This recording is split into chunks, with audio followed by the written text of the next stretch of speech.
भारत पूरे विश्व भर में अपनी अनोखी संस्कृति व परंपराओं के लिए जाना जाता है। यह देश त्योहारों का देश है और यह सभी त्योहार हमारे संस्कारों तथा वैदिक परंपराओं को आज की पीढ़ी तक पहुंचाने का एक माध्यम है। इनमें से एक त्यौहार अघोई अष्टमी का है, जिसमें सभी माताएं अपनी अपनी संतानों की दीर्घ आयु और मंगलमय जीवन के लिए उपवास रखती हैं। अघोई अष्टमी की कहानी। प्राचीन काल में एक साहूकार था, जिसके 7 बेटे और 7 बहुएं थीं।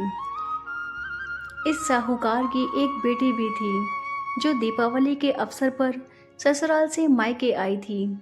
दीपावली पर घर को लीपने के लिए 7 बहुएं मिट्टी लाने जंगल में गईं, तो ननद भी उनके साथ जंगल की ओर चल पड़ी। साहूकार की बेटी जहाँ से मिट्टी ले रही थी, उसी स्थान पर स्याहू अपने 7 बेटों के साथ रहती थी। खोदते हुए गलती से साहूकार की बेटी ने खुरपी से स्याहू का एक बच्चा मार दिया। स्याहू उस पर क्रोधित होकर बोली, मैं तुम्हारी कोख बांधूंगी। स्याहू की यह बात सुनकर साहूकार की बेटी अपनी 7 भाभियों से एक एक करके विनती करती है कि वह उसके बदले अपनी कोख बंधवा ले। सबसे छोटी भाभी ननद के बदले अपनी कोख बंधवाने के लिए तैयार हो जाती है। उसके बाद छोटी भाभी के जो भी बच्चे थे, वह सभी 7 दिन बाद मर जाते हैं। 7 पुत्रों की इस प्रकार मृत्यु होने के बाद उसने पंडित को बुलवाकर उनका कारण पूछा। पंडित ने सुरही गाय की सेवा करने की सलाह दी। सुरही सेवा से प्रसन्न होती हैं और उसे स्याहू के पास ले जाती हैं। रास्ते में थक जाने पर दोनों आराम करने लगती हैं। अचानक साहूकार की छोटी बहू की नज़र एक ओर जाती है। वह देखती है कि एक सांप गरुड़ पंखनी के बच्चे को डसने जा रहा है और वह सांप को मार देती है। इतने में गरुड़ पंखनी वहां आ जाती है और खून बिखरा हुआ देखकर उसे लगता है कि छोटी बहू ने उसके बच्चे को मार दिया है। इस पर वह छोटी बहू को चोंच मारना शुरू कर देती है।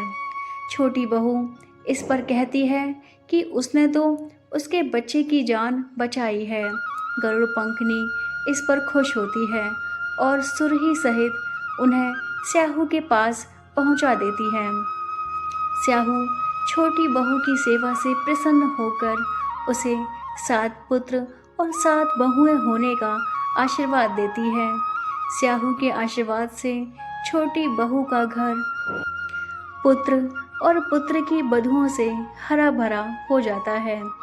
अघोई अष्टमी का एक अर्थ इस प्रकार से भी होता है, अनहोनी को होनी बनाना, जैसे साहूकार की छोटी बहू ने कर दिखाया था।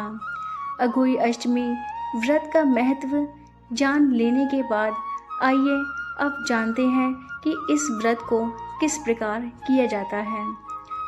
अघोई अष्टमी व्रत की पूजा विधि। उत्तर प्रदेश, हरियाणा, उत्तर भारत के अन्य राज्यों में अघोई अष्टमी का व्रत निम्नलिखित तरीके से मनाया जाता है।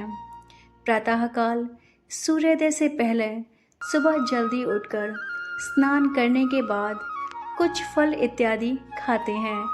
मंदिर जाना अथवा घर के मंदिर में पूजा की जाती है। पूरे दिन निर्जला व्रत रखना भी प्रचलित है। शाम के समय बच्चों के साथ बैठकर अघोई अष्टमी माता की पूजा करते हैं। दीवार पर अघोई अष्टमी माता की तस्वीर बनाते हैं अथवा एक कैलेंडर लगाते हैं। शाम को तारा निकलते ही उसको जल व भोजन अर्पण कर ही व्रत खोलते हैं।